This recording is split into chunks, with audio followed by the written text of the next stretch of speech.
আর ব্যবসায়িক দিক থেকে যোগ্যতা বেশি। আচ্ছা, আমরা অবশ্যই আসবো। দাদা, তুমি তো জানোই সুনীল আমার অতি ঘনিষ্ঠ বন্ধু।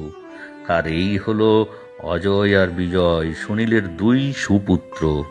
বাহ, ভারী সুপুরুষ তো দুই ভাই। ভারী খুশি হলাম এদের দুজনকে দেখে। তাহলে বলি, আমি এদের দুজনকেই 3 মাস আগে 50,000 করে টাকা দিয়েছিলাম আমার ব্যবসা বাড়ানোর জন্য।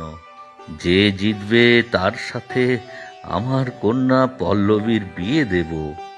দাদা, আমার দুই পুত্রের মধ্যে বিজয়ের উচ্চ আকাঙ্ক্ষা বেশি। অজয়ের ইচ্ছা ধীরে ধীরে ব্যবসা বাড়ানো। আপনিই বিচার করুন এদের মধ্যে কে সেরা। বেশ, তা অজয় আর বিজয়, তোমরাই বলো 50,000 টাকার মুনাফা কত হয়েছে? আগে আমার মুনাফা খুব বেশি হয়নি। বেশিরভাগ টাকার আমি জামা কাপড় বিক্রিতে লাগিয়েছিলাম। বিক্রি ভালোই হয়েছে, কারণ দাম আমি কমিয়ে রেখেছিলাম আর ভালো জিনিস বানিয়ে আমি বাইরে পাঠিয়েছি, তাতে সুনাম হয়েছে। তবে মুনাফা ওতেও অল্প হয়েছে। সব মিলিয়ে মূলধন উঠে আসার পর ওই 10,000 টাকার মুনাফা করতে পেরেছি। বাহ, চমৎকার।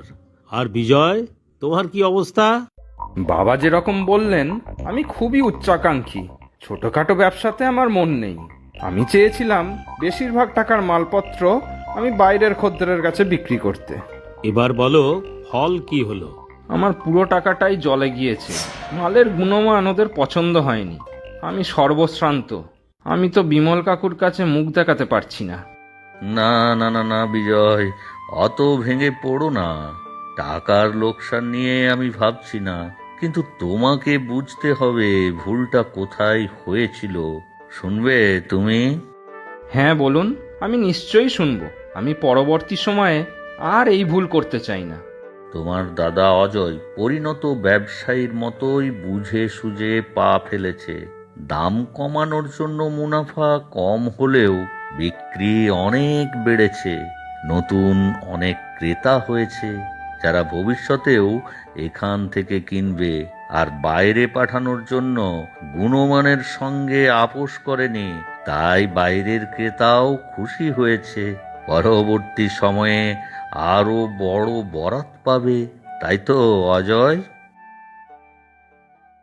আর বিজয়, তুমি কম দামি কাপড় কিনে নিকৃষ্ট মানের পোশাক বাইরে পাঠিয়েছিলে, যা ওখানকার খরিদ্দারদের পছন্দ হয়নি। তোমার পুরো মূলধন আর পরিশ্রম সবই জলে গেল।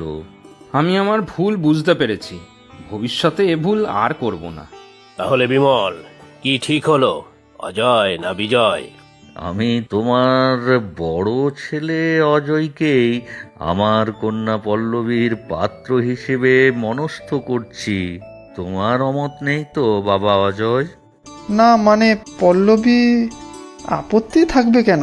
আপনারা যা ভালো বুঝবেন। তবে বিজয়ের কি হবে? আমরা তো যমজ ভাই, জন্ম, পড়াশোনা, কাজ কারবার সব একসাথে। তাহলে বিয়েও আগে পিছে হবে কেন? তা ঠিক, বিজয়ের জন্য একটি কন্যা চাই যে। কন্যা সে আছে তো, আমার মেয়ে জাহ্নবী, সেও তো বিবাহযোগ্যা। জাহ্নবী? হ্যাঁ সুনীল, দাদার মেয়ে জাহ্নবীও পল্লবীর মতো রূপে গুণে অনন্যা। বাহ, তাহলে তো কথাই নেই। তবে বিজয়কে পছন্দ তো দাদা? খুব পছন্দ। এবারেও লোকসান করেছে বটে, তবে এই ভুল থেকে শিক্ষা নিয়ে ও কৃতকার্য হবেই। বড় হওয়ার তাড়না ওর মধ্যে আছে যে। কি বিজয়, তুমি খুশি তো? খুশি? হ্যাঁ হ্যাঁ, খুব খুশি। তাহলে আর দেরি কিসের? বিয়ের প্রস্তুতি শুরু হোক। আপনারাও আসবেন কিন্তু।